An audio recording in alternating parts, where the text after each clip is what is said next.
Good evening. 1 വീക്കായിട്ട് മോൾക്ക് vacation ആയതുകൊണ്ട് ARM കാണണം എന്ന് പറഞ്ഞ് നല്ല ബഹളമായിരുന്നു. ഓരോ ദിവസവും ഓരോ തിരക്കുകളൊക്കെ പറഞ്ഞ് നമ്മൾ മാറ്റി വെച്ചു. അപ്പോൾ നാളെ വെക്കേഷൻ ഇങ്ങനെ തീരുന്നത് കൊണ്ട് ഇന്ന് നമ്മൾ ARM കാണാൻ പോകാനായിട്ട് ഇറങ്ങി. സിനി ഹൗസിലാണ് ടിക്കറ്റ് കിട്ടിയത്. ഞങ്ങളെല്ലാവരും ഉണ്ടായിരുന്നു. അപ്പോൾ നമ്മൾ കുറച്ച് നേരത്തെ തന്നെ തിയേറ്ററിലെത്തി. കുറച്ച് നേരം സംസാരിച്ചൊക്കെ ഇരുന്നു. അപ്പോഴേക്കും മൂവിയുടെ സമയമായി. നല്ല അടിപൊളി മൂവിയായിരുന്നു. എനിക്ക് ഒരുപാട് ഇഷ്ടപ്പെട്ടു. 3D എഫക്റ്റൊക്കെ എനിക്ക്.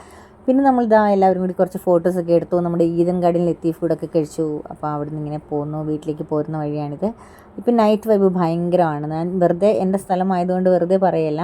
നെഹ്റു ട്രോഫി എന്ന് പറയുന്ന സ്ഥലത്ത് ഒരു തവണയെങ്കിലും ഹൗസ് ബോട്ടിലോ മറ്റോ വിസിറ്റ് ചെയ്തിട്ടുള്ളവർക്ക് പെട്ടെന്ന് കണക്ട് ചെയ്യാൻ പറ്റും. നല്ല അടിപൊളി സ്ഥലമാണ്. നമ്മൾ വണ്ടിയൊക്കെ ചാന്ദിനി റിസോർട്ട്സിൻ്റെ അവിടെ പാർക്ക് ചെയ്തിട്ട് ഈ ഒരു ചെറിയൊരു വള്ളത്തിലാണ് നമ്മൾ വീട്ടിലേക്ക് പോകുന്നത്. അപ്പോൾ ഇങ്ങനെ രാത്രി വൈബൊക്കെ കാണാനൊക്കെ ഭയങ്കര അടിപൊളി രസമാണ്. അപ്പോൾ വന്നിട്ടില്ലാത്തവർ നെഹ്റു ട്രോഫി ബോട്ട് റേസ് നടക്കുന്ന ഒരു സ്ഥലത്ത് ഒരു ഹൗസ് ബോട്ടിലെങ്കിലും ജസ്റ്റ് ഒന്ന് വിസിറ്റ് ചെയ്ത് സ്ഥലങ്ങളൊക്കെ ഒന്ന് കാണുക. Thanks for watching. Bye from Asha.